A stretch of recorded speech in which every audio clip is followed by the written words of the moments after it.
네, 여러분 안녕하세요. 한수지입니다. 저희 이제 기본간호학의 이론을 들어가 보도록 하겠습니다. 기본간호학은 여러분 이걸 한번 볼까요? 최신 영역별 출제 예상 문항수를 보시면 이게 지금 몇 페이지냐면요. 11페이지, 10페이지, 9페이지 한 8페이지 정도 되겠네요. 따로 이제 페이지 표기가 없어서. 기본간호학의 최신 영역별 출제 예상 문항수를 보시면 좀 골고루 나오는 편이죠. 네, 골고루 나오는 편이에요.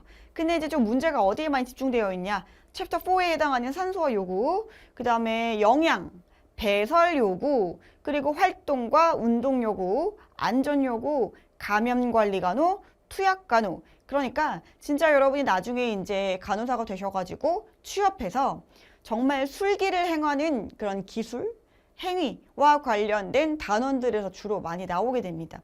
그 이외에는 특히나 챕터 1, 2, 3에 해당하는 기본 개념, 간호, 가정, 간호, 건강 사정과 같은 경우는 문항수가 이거 3개 단원 다 합쳐봤자 한 2-3문제 정도? 1 정도로 굉장히 문항수가 적고요. 특히나 이제 1단원부터 우리가 들어가잖아요. 1단원 같은 경우는 여러분 보시면 아시겠지만 모르겠어요. 제 지역사회간호를 들으셨는지 모르겠지만 지역사회간호학과도 굉장히 일치하는 부분들이 많습니다. 기본적인 이제 간호가 뭐냐 그런 개념을 쌓으시는 부분이거든요. 그래서 사실은 이 1단원에 해당하는 부분은요.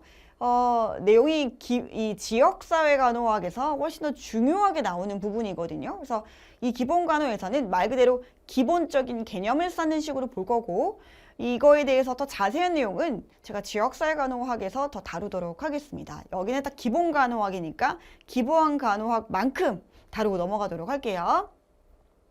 자, 그래서 출제 예상 문항수를 보시면 어디에 좀 포커스를 두셔야겠구나, 어디를 조금 자세하게 보셔야겠구나 라는 거를 좀 알 수가 있죠. 자, 그럼 우리는 1단원부터 들어가 보도록 하겠습니다. 간호의 기본 개념인데요. 자, 첫 번째는 인간에 관한 내용입니다. 자, 인간의 정의되어 있습니다. 체계이론적, 행동이론적, 통합론적 관점에서 인간을 어떻게 정의하고 있는가 여러분이 그냥 읽어보시면 될 것 같고요. 우리는 이번 인간의 기본 욕구와 관련해 가지고 내용을 좀 보도록 할게요. 자, 인간의 욕구는 모든 사람에게 공통적으로 요구되는 겁니다. 신체적, 정신적, 사회적, 정서적, 영적 이런 욕구로 구분을 해볼 수가 있죠. 건강한 상태에서는요, 욕구가 어떤 욕구가 막 확 두드러진다기보다는 평형 상태를 좀 유지를 하고 있고 항상성이 유지되고 있다. 자, 이 욕구와 관련돼서 첫 번째로 나오는 건 매슬로우의 기본 욕구 이론이 되겠습니다. 자, 매슬로우의 기본 욕구 이론은 우선 5가지 욕구가 기본이 되죠. 여러분 13페이지 문제를 보시면 이 삼각형이 보이실 텐데요. 자, 5단계로 구성되어 있죠. 자, 1단계는 뭐예요? 생명과 직결되는 가장 기본적인 욕구인 생리적 욕구가 되겠고요. 그 다음에 안전의 욕구, 그 다음에 소속의 욕구, 그 다음에 존경의 욕구, 그 다음에 자아, 실현의 욕구. 매슬로우는요, 이 욕구가 하위 단계에서 상위 단계로 진행한다 라고 표현을 합니다. 그리고 뭐라고 하냐면 퇴행은 없다. 반드시 하위 단계가 충족되셔야 상위 단계로 올라갈 수 있다 라고 표현을 합니다. 이게 매슬로우 이론의 골자죠. 자, 다시 이 11페이지 맨 아래쪽 보시면요. 낮은 단계의 욕구가 우선 충족된 후 높은 단계의 욕구가 발생한다라고 하고요. 욕구는 단계적으로 충족한다라고 얘기를 하고 있습니다. 그 욕구의 단계가 12페이지에 나와 있죠. 생리적. 여러분 여기서는요. 만약에 보신다면 예를 좀 보시는 게 필요해요. 생리적이 가장 하위 욕구예요. 가장 기본적으로 충족되어야 되는 욕구다. 자, 호흡, 영양, 수분, 배설, 휴식, 수면, 체온, 성요구 이런 것들이 나와 있습니다. 그 다음에 올라가면 안전의 욕구죠. 낙상 위험, 비효과적 안전 대처, 침습적 처치와 관련된 불안. 자, 그 다음 올라가면 소속입니다. 환자와 의료진이 같은 옷감의 옷을 착용한다. 같은 질환을 가진 환자들 간에 동질감이 있다. 자, 그 다음에 4번은 자아 존중의 욕구라고 했는데 다른 말로 존경의 욕구라고도 해요. 이 존경은 남들이 나를 존경하는 것도 있지만 내 자신이 나를 존경하는 것도 포함이 되겠습니다. 이것도 예를 보시면요. 자, 우울증 환자의 자기 비하, 신경성 식욕부진증 환자의 자기 신체상과 관련된 왜곡된 인지, 환자의 수술에 대한 낙관적 태도 이런 것들이 들어가고 있고, 그 다음 마지막으로 5번 보시면 가장 상위 욕구죠. 자아실현 욕구가 되겠습니다. 내부 지향적이고요. 자율성이 높아요. 말 그대로 내가 원하는 걸 실현하는 자아실현이니까. 그래서 예를 보시면 개인의 가능성을 개발하여 최대의 잠재력에 도달하고자 하는 것. 자기개발의 욕구 들어가 있습니다. 그래서 매슬로우의 욕구 단계는 단계 확인하시고요. 그 안에 얘를 뭐라고 설명하고 있는가 확인하시면 되겠습니다. 12페이지예요. 기본 욕구의 특성은 읽어보시면 되겠고. 자, 그럼 13페이지 여러분, 이제 3번에 뭐가 나오냐? 성장 발달이 나오게 됩니다.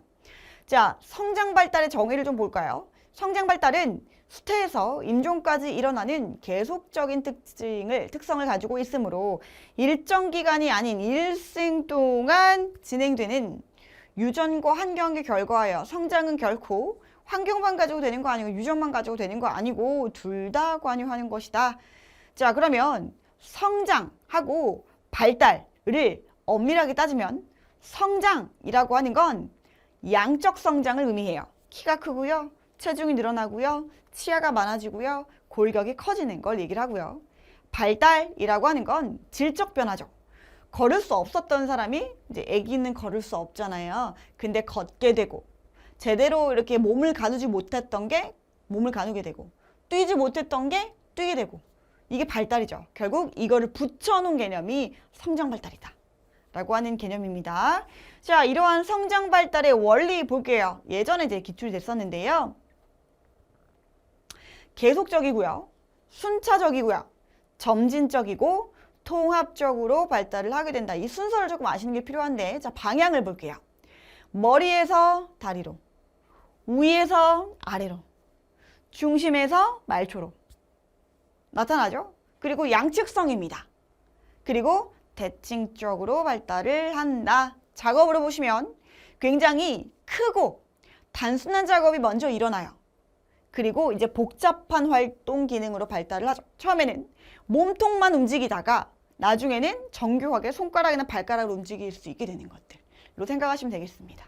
순서 볼까요? 자, 순서에 따라서 일방향으로 진행된다. 그리고 예측되는 방향이 있으므로 예측이 가능합니다. 목을 가누고, 그죠? 왜 애기 보면은 처음에 딱 신생아 태어나고 나서 목을 가누고 그 다음에 뒤집기 시작하고 그 다음에 기기 시작하고 앉고 쓰고 다 똑같이 하잖아요. 어떤 사람은 서는 것부터 하고 막 이런 거 없잖아요. 똑같단 말이에요. 그 다음에 속도 볼게요. 자, 순서는 미리 정해져 있다고 말씀드렸습니다. 근데 속도는 사람마다 좀 개별차가 있어요. 누구는 목을 조금 빨리 가누고 누구는 조금 천천히 가누고 그럴 수가 있다. 자, 가속기에 감속기가 있다. 그러니까 출생 전후 하고요. 청소년기가 굉장한 가속기죠. 성장 발달 속도가 굉장히 빨라지는 거죠. 자, 성장 발달의 정도는 각 개인에 따라 독특하다. 속도 다를 수 있다라고 얘기를 하고 있네요. 자, 민감한 시기 볼게요. 특정 신체 기관은 성장 발달하는 시기가 정해져 있대요. 특히 중추신경계는요. 태아 때 3개월이 굉장히 민감한 시기다라고 표현을 하고 있습니다. 그래서 우리 그 아기를 가졌을 때 3개월까지는 엑스레이도 못 찍게 하고요. 이때 무슨 섭취가 가장 중요하다고 얘기하죠? 염산 섭취가 가장 중요하다고 얘기를 하죠. 염산이 태아의 신경관 발달에 영향을 미치니까. 자, 여기 보셨고요. 성장 발달의 영향 요인은 많은 것들이 영향을 끼칩니다. 유전, 기질, 지능, 정신, 환경, 경험, 학습 등등. 자, 태아 발달, 성장 발달 단계를 볼게요. 4번 방과후죠. 자, 태아기. 이거는 이제 여러분이 모성이나 아동간호에서 확인하셨을 텐데, 태아기는 임신 8주부터 출생까지를 얘기를 합니다. 이때는요, 3번 동그라미 보시죠. 태아기의 마지막 몇 개월 동안 뇌의 현저한 발달이 이루어진다. 그리고 4번 보시죠. 폐은은 출생 직전인 36주에 발달을 하게 됩니다. 그러니까 최대한 엄마 뱃속에 머물다가 나오게 하는 게 안전하죠. 36주가 안 되면 폐가 발달을 하지 못했기 때문에 이 인큐베이터에 들어가서 인공호흡으로 이제 숨을 불어넣어 주시는 작업이 필요합니다. 자, 이번에 신생아기 갈게요. 출생부터 생후 1개월까지입니다. 이때는요. 2번 보시죠. 저혈당에 빠질 위험이 있으므로 출생 직후 모유 수유 권장한대요. 왜냐면 이제 태반을 통해서 혈당이 계속 공급되고 있다가 엄마의 당이 공급되고 있다가 갑자기 끊겨버리잖아요. 그러니까 이제 저혈당에 빠질 위험이 있다라고 표현을 하는 거고요. 3번에 영아기 갑니다. 자, 영아기는 출생 후 1년까지를 영아기라고 표현을 하는데 성장 속도가 매우 빠른 시기라고 되어 있습니다. 만 1년이 되었을 경우 영아의 체중은 출생 시 3배가 됩니다. 이거 숫자 좀 기억하실 필요 있어요. 키는 출생 시 1.5배가 된다. 3번에 치아는 생후 5, 6개월경부터 이가 나기 시작합니다. 가장 처음 나는 이가 뭐예요? 하악, 중절치, 아래의 중간이부터 나기 시작한다. 하악, 중절치부터 나기 시작을 하죠. 자, 그래서 1세 때는 6에서 8개, 18개월 때는 12개에서 14개 난다. 유치의 총 개수는 20개예요. 20개까지 나게 됩니다. 자, 4번 18개월이 되면 성인이 먹는 대부분의 음식이 소화 가능합니다. 6번 볼까요? 체온 조절 기능이 미숙하다. 이 체온 조절 중추가 이제 시상하부에 있거든요. 뇌에 있거든요. 그러다 보니까 이제 아이들은 특히나 여기 뇌를 어때요? 모자를 딱 씌워주죠. 애기들 보면 모자만 씌워놓잖아요. 그게 왜 그러냐면 여기에 체온 조절 중추가 있기 때문에 이렇게 민감하다 보니까 여기를 보온을 시켜주는 거죠. 자, 7번 볼게요. 면역 형성을 위한 예방접종은 생후 2, 3개월부터 시작을 합니다. 왜냐면 엄마의 태반으로부터 모유 수유로부터 받는 자연 수동 면역이 보통 2, 3개월부터 이제 소실이 확 시작이 되죠. 그러니까 이제 그 시점부터 이 예방접종을 시작한다라고 보시면 되겠고요. 자, 유아기 가겠습니다. 15페이지예요. 유아기는 1에서 3세 때를 얘기를 합니다. 동글뱅이 2번 가시면요. 12개월에서 24개월 사이에 배변 훈련을 시도하게 된다라고 하는데 조금 이제 느려지는 추세인 것 같아요. 배변 훈련이 먼저냐 배뇨 훈련이 먼저냐라고 하면 당연히 똥을 가리는 게 먼저입니다. 배변 훈련이 먼저예요.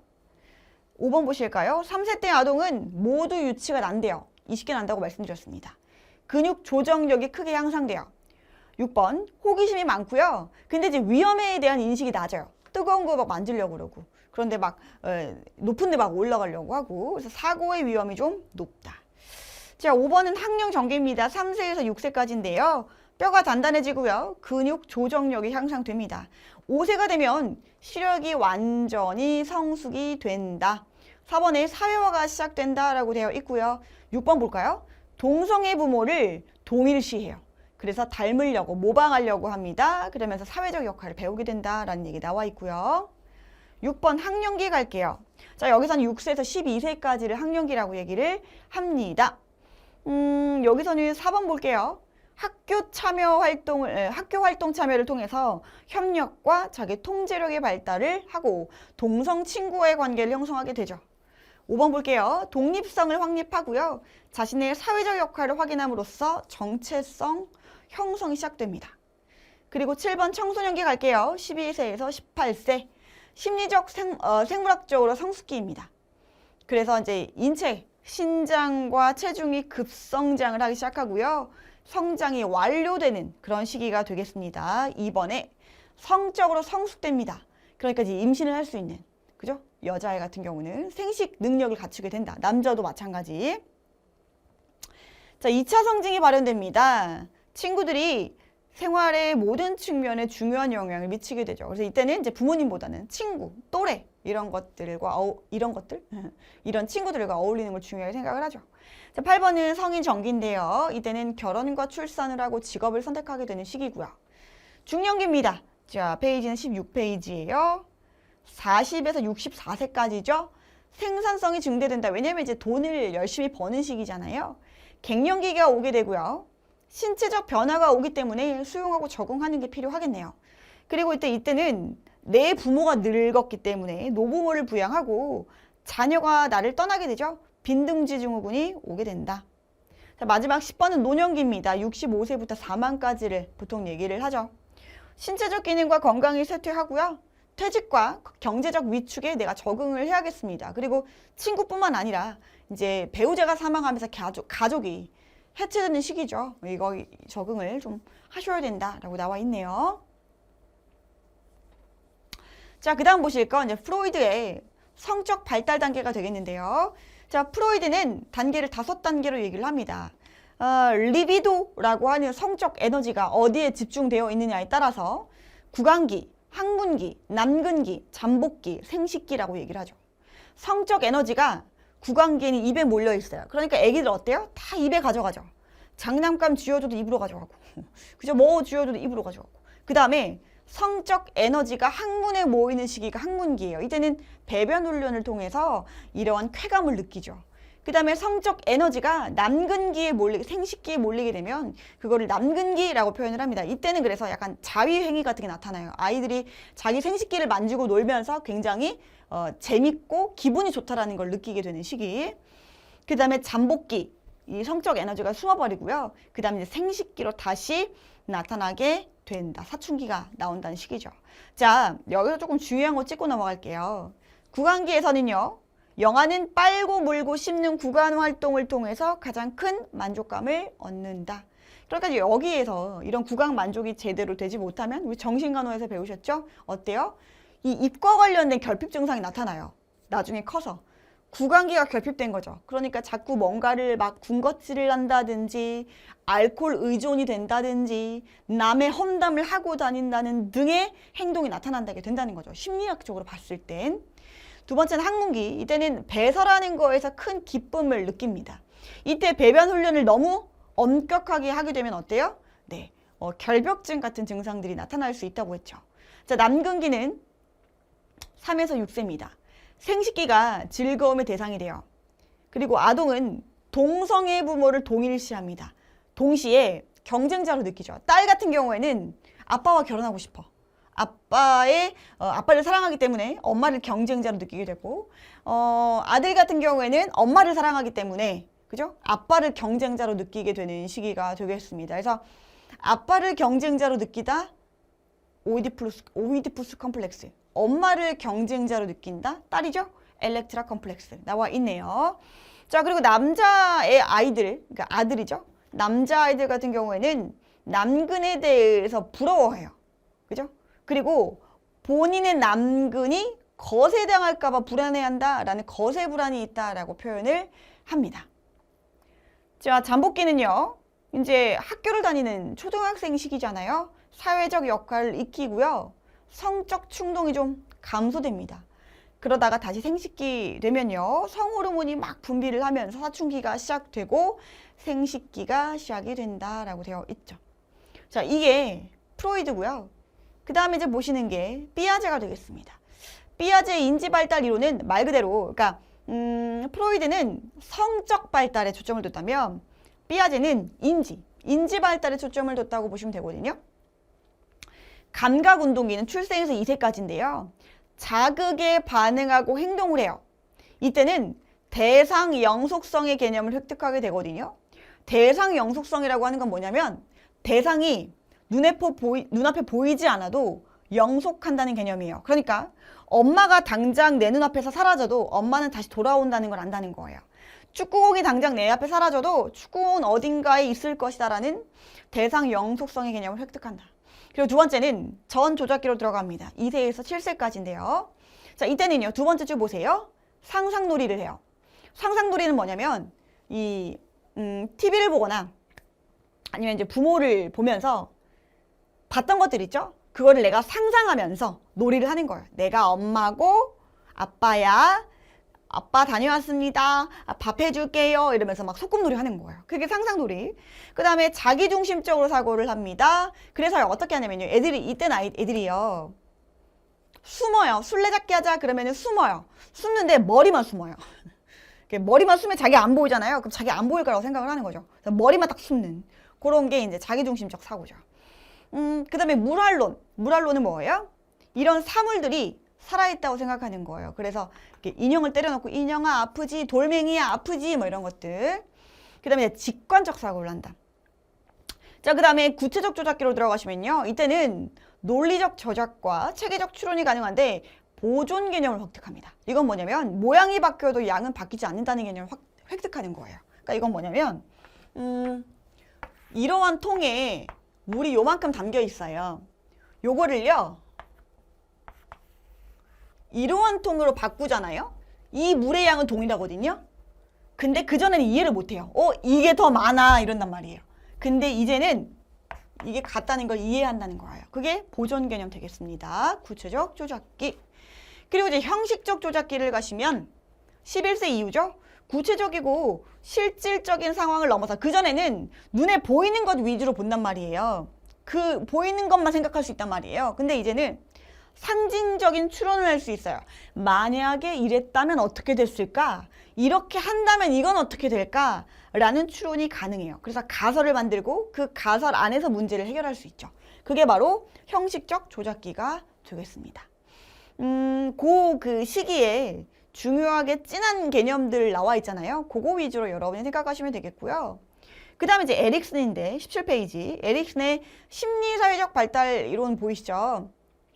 이거는 사회란 단어가 들어가네요. 사회적. 사회적으로 타인과의 관계에서 어떻게 발달하는가를 보시면 되거든요. 이거는 프로이드 이론을 좀 발전시킨 거예요, 여러분. 프로이드는 그러니까 에릭슨이 프로이드를 갖고 와서 발전시킨 거예요. 근데 프로이드는 보시면 구강기부터 생식기까지밖에 없어요. 딱 사춘기까지. 근데 이제 에릭슨을 말을 하는 거죠. 왜 사춘기까지만 발전한다고 생각해?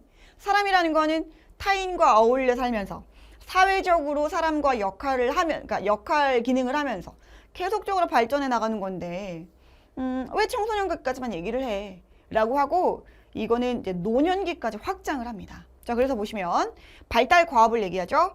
자, 에릭슨은 영아기에서는요, 제대로 기능을 하잖아요. 그러면 신뢰감을 얻을 수가 있어요. 특히 이제 엄마와의 관계에서 신뢰감을 얻겠죠. 근데 엄마와의 관계에서 신뢰감을 얻지 못하잖아요. 그러면 불신감을 가지게 돼요. 유아기는 자율감을 가지죠. 내가 배변 훈련을 하는 시기란 말이에요. 내가 똥을 보유했다가 내가 원할 때 배설하고 보유했다고 배설하고 하면서 내가 뭔가를 통제하고 조절하는 걸 느낀다고 하는 거거든요. 자율감을 느끼는데 여기서 배변 훈련을 너무 심하게 하면 뭐가 온다는 거예요? 수치심을 느낀다는 거예요. 학령 전개에서는 이제 내가 막 하려고 하는 주도성 또는 이제 솔선감이라고도 얘기를 하죠. 만약에 그거를 이제 채우지 못하면 죄책감이 오는 거고요. 학령기에서는 공부하는 시기잖아요. 근면감. 근데 이제 이거를 제대로 발달 과업을 이루지 못하면 열등감이 오게 되는 거고, 청소년기는 정체감, 자아 정체감. 근데 이거를 이루지 못한다면 역할 혼돈이 오게 되겠죠. 자, 나머지도 있어요. 지금 여기에는 확대를 하자면요. 그 뒤로 추가로 얘기한 게 이제 성인기가 있고요. 그 다음에 중년기가 있고 노년기가 있어요. 자, 성인기에서는 이제 그러니까 회사 생활을 하고 결혼을 이루고 하는 시기잖아요. 그러니까 이제 친밀감이 발달 과업이고요. 친밀감을 갖지 못한다면 이제 고립되겠죠? 고립감. 자, 그 다음에 중년기에서는요. 돈을 열심히 버는 시기입니다. 생산성 때 이루지 못하면 침체감. 마지막으로 노년기는요. 내가 살아온 날들을 쭉 보고 통합하는 거예요. 자, 통합 때 절망감. 내가 이제 죽을 날이 얼마 안 남은 것 같은데 이루어놓은 게 하나도 없고 이런 감정을 느낀다는 거죠. 여기까지 정리를 좀 해주시면 좋겠습니다. 여기는 지금 청소년기까지 밖에 없어가지고요. 이렇게까지 정리를 좀 해두실게요.